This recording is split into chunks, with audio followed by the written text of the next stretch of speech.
Chainsaw Man has taken everyone by storm. Since the anime's first episode, it has been the topic of discussion, and it's easy to understand why. First, we have Denji as our protagonist, who's, well, rather unorthodox. I mean, the majority of shonen MCs want to be the greatest hero, Wizard King, Pirate King, Hokage, and all Denji wants to do is... マキマさんも胸揉んでみて single-handedly making him the most base protagonist of all time. And it's honestly not just him. Every character in Chainsaw Man has their faults and their charms, especially Makima, who's transformed an entire community of fans into her pets. All in all, it's wacky, it's bombastic, it's over-the-top action-packed fun. And every week, each episode builds up, and the hype train keeps on chugging until we get this.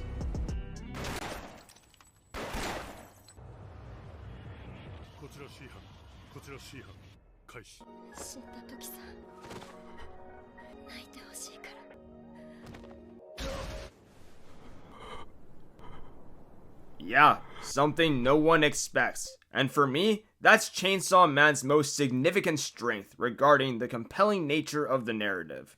It completely subverts every predisposed expectation from a shonen anime, and it all starts with our protagonist, Denji. Denji was a down-on-his-luck orphan for the majority of his life. My boy was barely scraping by, selling everything from his organs to, well, other things. But after becoming Chainsaw Man, meeting Makima, and being given the option to live or die as a devil, his life gets considerably better, but at the same time, the empty void in his spirit lingers. This sentiment is hammered down after Aki chews out Denji over his nonchalant attitude towards devil hunting. Aki is very much like a Sasuke-type character. Revenge, ambition, and goals are typical shonen-esque motivations, so his feelings are justified. Since his purpose is to eliminate the gun devil, of course he will take devil hunting seriously. As for Denji, his mindset is just as reasonable. When your life goes from a 0 out of 10 to a 10 out of 10 in such a short time frame, a greater purpose is the last thing that's going to be on your mind. You're probably more fixated on the fact that you have a proper place to eat and sleep. Shonen is often an echo chamber of larger-than-life dreams, moving forward and getting stronger.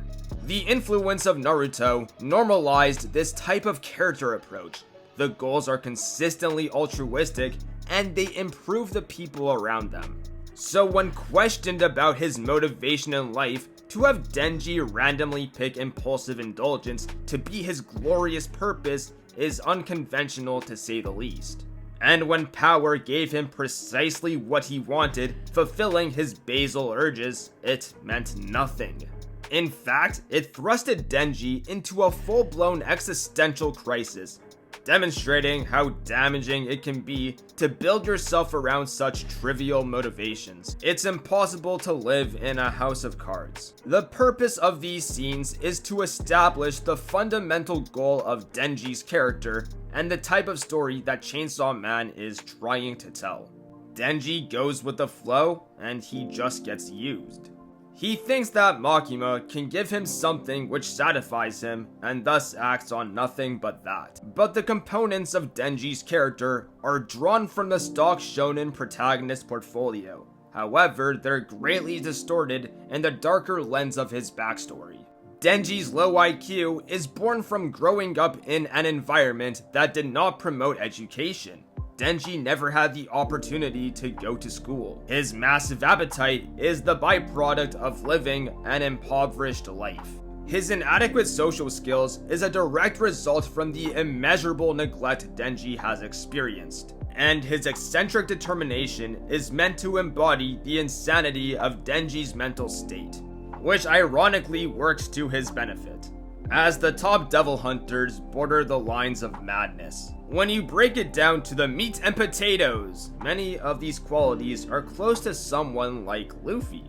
Luffy is a dumb protagonist with a massive appetite and an unbelievable resolve and determination for his dream. After all, One Piece is a story of dreams and freedom, which is why Luffy portrays certain traits of childlike innocence. But for Denji, it's the tone and framing of the Chainsaw Man narrative that makes his situation seem so bleak. While Luffy is shown as an inspirational figure, Denji is depicted as a failure.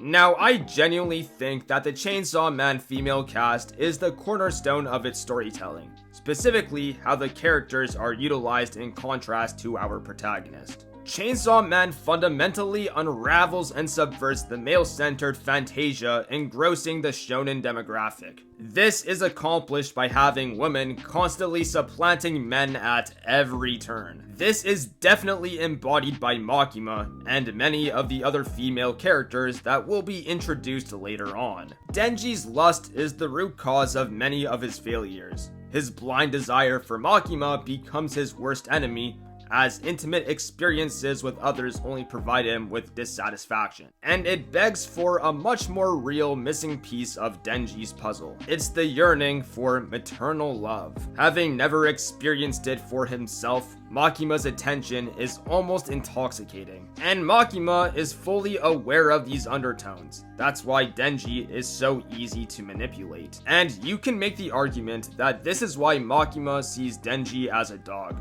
Once he does his trick, he will get his treat. Aki is very similar in this fashion.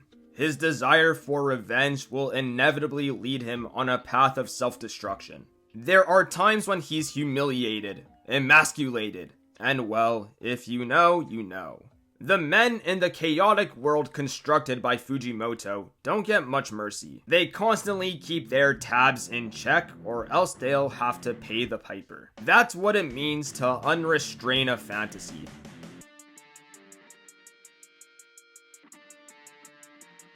Within Chainsaw Man, there's a central thematic story surrounding the surface level narrative. It's constructed around Aesop's fable, the town mouse and country mouse. And in the anime, it hasn't been highlighted too much yet, but we see the core component of this story in Aki's childhood flashback. The country mouse gets to live in safety, but doesn't get to eat the delicious food that they have in the city. On the other hand, the town mouse gets to eat delicious food, but runs a higher risk of being killed by humans or cats. If it wasn't obvious, the town mouse is an allusion to Denji, who's ignorantly fine with living in the city for the excellent food. For Denji, living on the edge is far better than his previous life where he wasn't really existing at all. While someone like Aki is undoubtedly the country mouse, who would trade his own life against the gun devil if it meant he could see his family again and live in peace. Chainsaw Man frames this story with a rhetorical question, asking which of the two is better. And as the viewer, it's up to us to derive the conclusion, and here's mine. Who cares how you live, in the city or in the country? What's important is living a happy life filled with no regrets. The overarching narrative of Chainsaw Man is intentionally ridiculous and cruel, and that's because it reflects reality. People like Himeno die abrupt, pointless deaths. It lulls you into a false sense of security, because public safety is no more than a fantasy in the world of devils. Good and evil, justice and injustice, they're all subjective concepts based on whose perspective we're viewing the story through. And on some level, the characters in Chainsaw Man are aware of the contradictions in their world. But they never have a choice in the matter. Those types of things are constantly out of their control. Even Kobani admitted her limited options. It was either devil hunting or the blue lock and key. So what is this all supposed to mean? Well, if the narrative of Chainsaw Man is one of absolute chaos, then the message is learning to live within the chaos. Accepting that to find true happiness, we must learn to value everyone around us, our friends and our family. When so many things in life are unregulated causalities, focus on the things you can control. Happiness isn't inevitable. It's the result of who you are in the present and who you will be in the future. Ladies, gentlemen, and everyone in between, I hope you enjoyed the video. Like and sub, the goal is 200k before the end of the year, and as Nas said, the world is yours.